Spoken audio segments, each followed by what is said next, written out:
Hello everybody, my name is Kat Bowser. I'm your resident fantasy therapist and welcome to my channel. Those of you who are here for the first time, my name is Kat Bowser. I'm a licensed therapist. I'm also a writer working on my first novel. And on my channel, we dig into the psychology of writing. In other words, what is the heart of your characters, the heart of your world? Why do people do the things they do? Because that is one of the best ways to create a well-rounded world. So today we are continuing with my trope diagnosis series, and this month, as those of you who have been here before are aware, we are focusing on the sidekicks. So, given the holiday of Thanksgiving this month for my fellow Americans and I wanted to talk about my all-time favorite sidekick trope, and it's probably one of my favorite tropes, period, and that is undying loyalty. So, what exactly is this trope? This is essentially the trope of a character who will follow the hero essentially to the ends of the earth and beyond. They are the ever-present supporter, cheerleader, debater. They're always there, and they're going to follow the hero through any kind of danger that comes up. It's Samwise. I made a promise, Mr. Frodo. A promise. Don't you leave him, Samwise Gamgee. And I don't mean to. I don't mean to. I think when people think of this trope, that's usually one of the first characters that come to mind is Sam from Lord of the Rings, and for good reason, because I think he pretty much is the personification of this trope. So when I talk about this trope, I think there's usually two angles to consider, and that is the sidekick loyal to a person, or is he loyal to an idea? And what exactly goes into making someone loyal? So I think let's start with just the first one. Are they loyal to the person or to the idea? And I think this is an important distinction. Loyalty to the person means that you're usually going to have a much more personal journey. It's going to be much more emotionally involved. You're going to get to know these characters. You're going to get to know probably quite a bit of their history. You're going to get to see them banter back and forth. You're going to get to see their weaknesses, their strengths, their fears. You're going to get intimate with these characters if it's someone that is loyal to a person. Because loyalty to a person, I think, allows for some of that morally gray area that we all like to dabble in if you're a writer. Because if you're loyal to a person, you're typically loyal to them because of your relationship and not necessarily because of what they're doing. That's why you can have undying loyalty in your villains. And I actually think it's really interesting when it's a sidekick to the villain who has this undying loyalty to them, and the villain actually appreciates and understands it. Like, they actually are appreciative of this friendship, of this connection. And that's why it's the relationship that's important, not necessarily what the person's doing. Because I think a lot of times, while there is sometimes the case where the sidekick kind of leans back and says, okay, this person that I'm sticking close to, they're doing some things that I'm not real sure about. And that's when you essentially the trope breaks and the person pulls away. But usually if you have people that have a very strong and close relationship, they're going to have similar values. So if your villain has a connection with one of their minions, for example, but they all believe that they're doing the right thing, then there's no reason for the minion or the sidekick to break away. So the relationship is what needs to be the center if the loyalty is to the person. Now, if the loyalty is to an ideal, that's a little different, because I think in that case, the sidekick can actually jump from person to person to person to person, and it makes sense.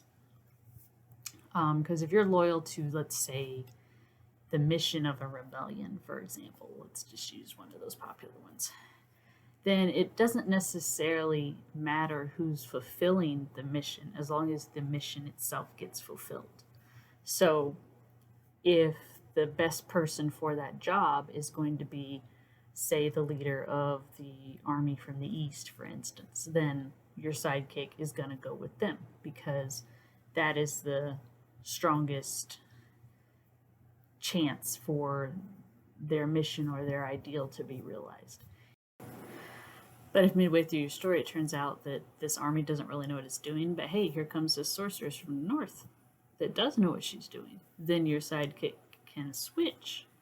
But it's not necessarily going to be seen as a betrayal because it wasn't to the army that they were loyal, it was to the ideal that they were fighting for that they were loyal.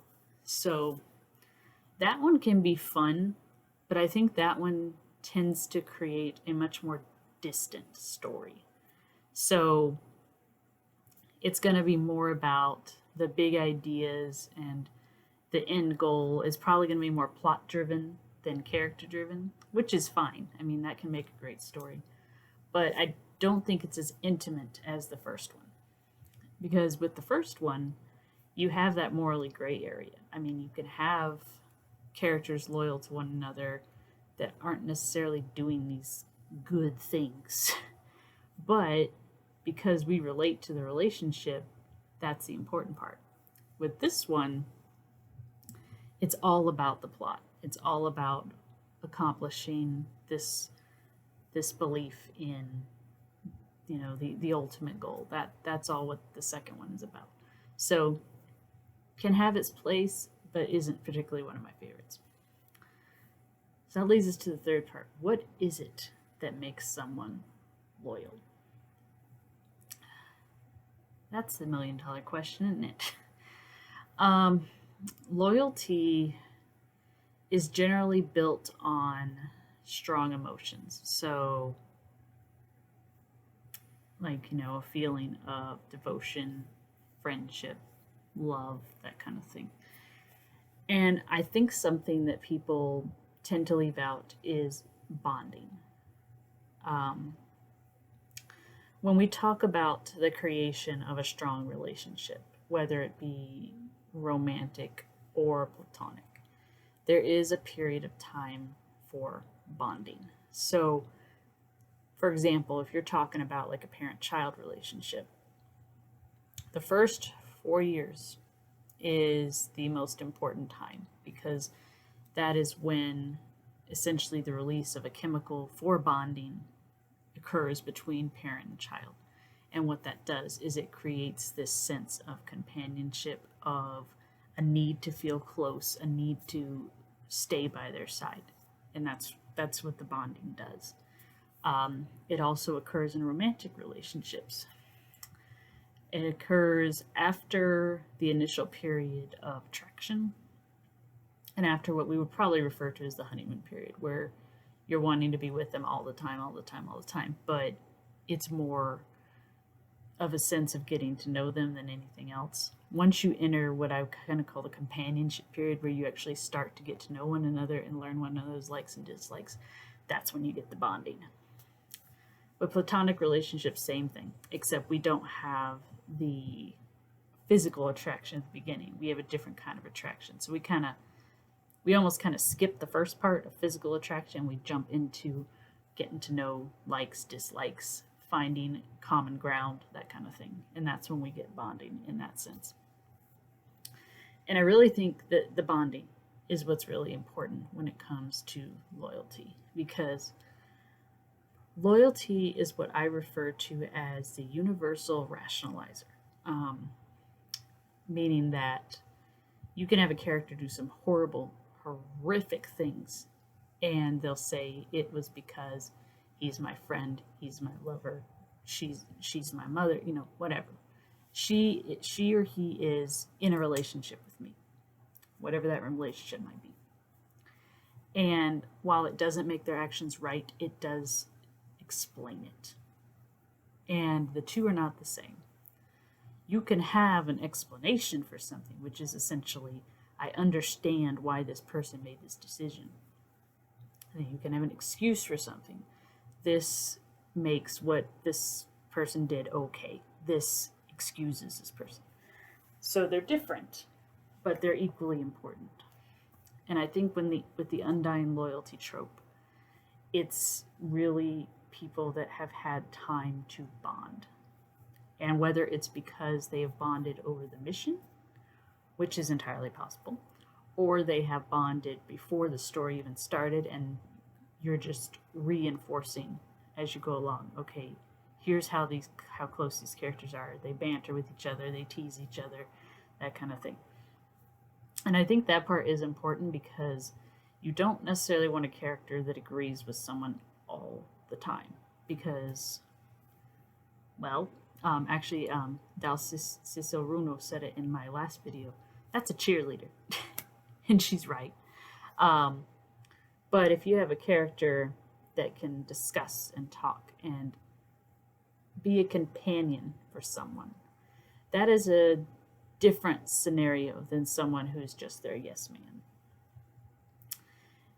And I think what I really like about this is usually this trope is done with platonic relationships, which are my favorites. And I think it's because in most literature, if it's a romantic relationship, you almost kind of expect this sense of self-sacrifice, of this sense of, I'll follow you to the ends of the earth kind of thing. With platonic relationship, it's different because I think the idea of the self-sacrifice is higher because it's a relationship where the relationship itself is the reward, not necessarily, sex or marriage or whatever. There's not necessarily an end goal. The relationship itself is the reward. Now, can you have that with a romantic relationship? Yeah. And I actually think romantic relationships that are written that way are done much better. But I'm just talking as a general rule here. So I think that's what I like about this trope, is that it's not the end result that's important, it's the relationship itself. And that leads to much more in-depth storytelling. It gives you a chance to really expand on your characters and let us get to know them and show that just by how these guys talk to each other. So, if you think about it, think about the way you banter back and forth with your family or, say, your best friends.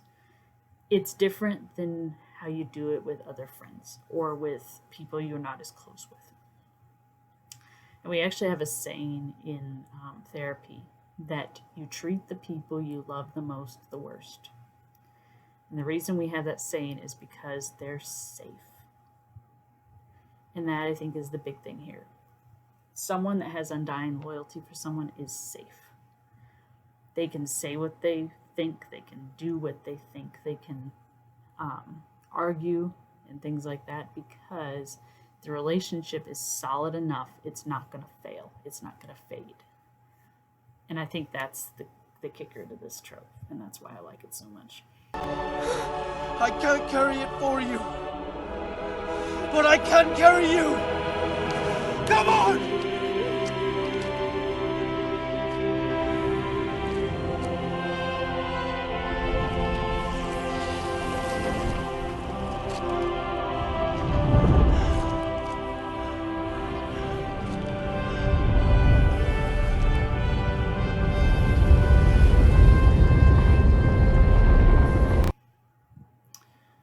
Hi guys, well thank you for chiming in for my trope diagnosis. I hope you guys enjoyed, and if you like this kind of content, feel free to leave a comment below or subscribe, or both.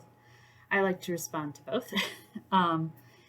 And I hope that you guys will chime in for my next video, and until that time, have a good one.